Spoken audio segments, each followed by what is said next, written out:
చిన్నపిల్లలు స్కూల్లో అలర్జీ ఆస్మాతో ఎంత బాధపడతారో తల్లిదండ్రులు దగ్గరుండి చూస్తే గనక ఏడుస్తారు పాపం. అయితే ఆ బాధలు పిల్లలు చెప్పుకోలేరు వచ్చి.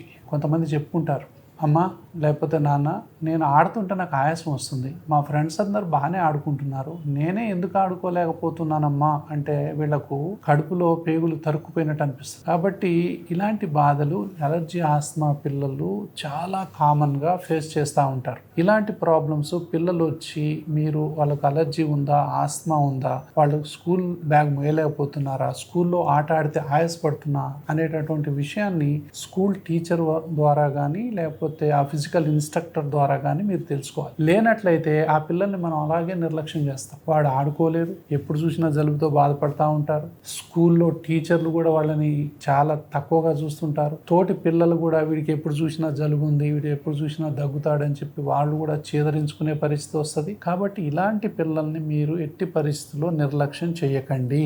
వాళ్ళకు అలర్జీ ఆస్మా ఉండొచ్చు. ఈ లక్షణాలు కూడా తల్లిదండ్రులైన మీలో కూడా ఈ లక్షణాలు ఉన్నాయా లేదా తెలుసుకొని అలర్జీ ఆస్మా వైద్య నిపుణుని కనుక సంప్రదించినట్లయితే వాళ్ళ జీవితం చాలా హ్యాపీగా ఉండేటటువంటి అవకాశం ఉంటుంది.